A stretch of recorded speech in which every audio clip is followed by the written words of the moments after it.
दोस्तों, मेरी दीदी बहुत मोटी और भारी भरकम थी। जब मेरी दीदी की शादी हुई तो शादी में मुझे भी जाना पड़ा। उसी दौरान मैंने मिस्टेक से उनके कमरे को खिड़की से झांक लिया और अंदर जाकर देखा कि जीजू बहुत निराश बैठे थे। उसी वक्त हमारी नजरें मिलीं और जैसे ही मैं वहां से बाहर निकली, जीजू मेरे पीछे पीछे आ गए। फिर जीजू ने कहा, तेरी दीदी का बदन इतना भारी है कि मैं जल्दी ही उससे थक गया। अब उसके बदले तुम मेरी सेवा करो। जीजू ने पूरी रात मुझे पत्नी की तरह सेज पर लगातार 5 बार नहलाया। मैं तो सिर्फ अपनी दीदी की शादी के लिए आई थी, लेकिन मुझे इसकी इतनी बड़ी कीमत चुकानी पड़ी। यह सब घटनाओं को मैं इस कहानी में बताने वाली हूँ। नमस्ते दोस्तों, आज की इस कहानी में आपका स्वागत है। मेरा नाम प्रिया है और मेरी दीदी का नाम सोनाली है। सोनाली मुझसे 5 साल बड़ी हैं। उनकी उम्र 26 साल और मेरी 21 साल। जब सोनाली 22 की थीं, उनकी शादी हो गई। शादी में मुझे भी उसके साथ जाना पड़ा। मेरी सौतेली माँ कविता ने मुझे एक बैग देकर कहा कि सोनाली के साथ 7 दिन के लिए उनके ससुराल जाना है। मैंने बैग लिया और जीजू अभय की कार में रख दिया। जब मैं सोनाली के साथ बैठने लगी, अभय ने मुझे तिरछी नजरों से देखा। मैं बगल की सीट पर बैठ गई और हम सोनाली के ससुराल पहुंच गए। सोनाली की सास ममता ने उनका धूमधाम से स्वागत किया। शादी के 5 दिन बाद ममता अपने बेटे की शादी के लिए शहर से चली गईं।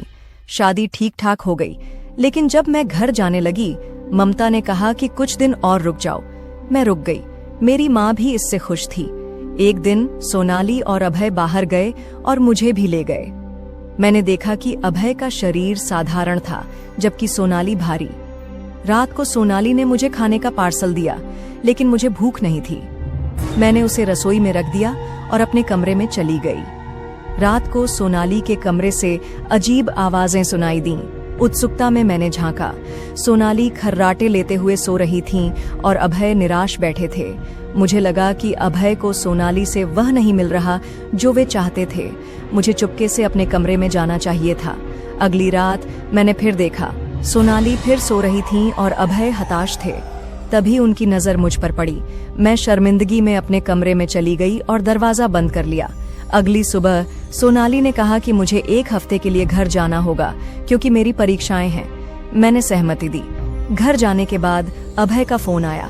उन्होंने कहा कि सोनाली बहुत उदास हैं और मुझे तुरंत आना चाहिए। मैं अपनी दीदी से बहुत प्यार करती थी, इसलिए चली गई। वहां माहौल शांत था।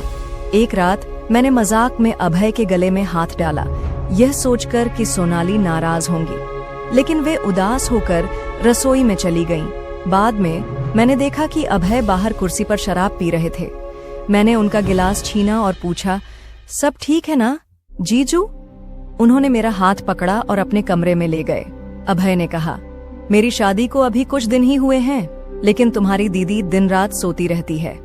मैंने सुझाव दिया कि वे सोनाली को इम्प्रेस करें।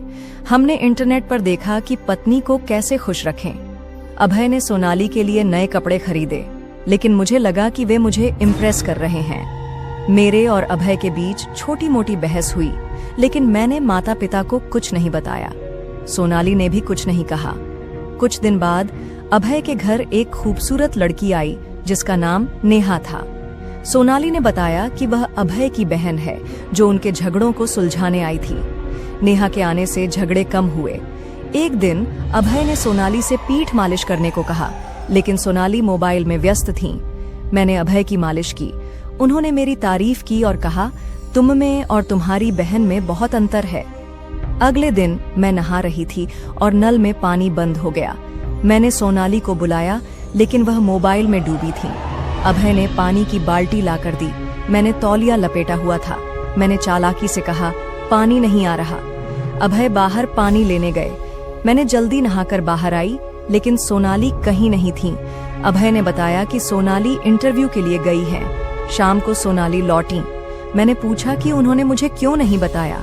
उन्होंने गुस्से में कहा, तुम्हारी उम्र नहीं कि मैं सब बताऊं। ये मेरा घर है, मैं जो चाहूंगी करूंगी। मैंने कहा, आपकी असली जरूरत आपके घर में है। सोनाली बोली, लगता है तुम्हें मेरे पति की ज्यादा चिंता है, तो तुम ही उनका ख्याल रखो। वे गुस्से में अपने कमरे में चली गईं। मैं रोने लगी। अभय ने मुझे रोते देखा और सांत्वना दी। उन्होंने कहा, सोनाली अब मेरे साथ भी ऐसा व्यवहार करती है। तुम्हें मेरे लिए इस घर में रहना होगा। अभय ने मेरे आंसू पोंछे और मुझे गले लगाया। उनके गले लगने से मुझे अजीब सा एहसास हुआ। मैं पूरी रात रोमांटिक रील्स देखती रही, जिसने मेरे मन को और भटकाया। अगली सुबह सोनाली गुस्से में ऑफिस चली गई। उनकी नई नौकरी लग गई थी। मैं उनके झगड़े का कारण जानना चाहती थी। रात को मैंने उनके कमरे में झांका। अभय और सोनाली की निजी बातें हो रही थीं। अभय को सोनाली से वह नहीं मिल रहा था जो वे चाहते थे। सोनाली के भारी शरीर के कारण वे अभय को सुख नहीं दे पाती थीं। तभी अभय की नजर मुझ पर पड़ी। अगले दिन सोनाली ऑफिस गईं और उनकी तबीयत बिगड़ गई। डॉक्टर ने बताया कि वे प्रेग्नेंट हैं। अभय के चेहरे पर खुशी के साथ चिंता थी।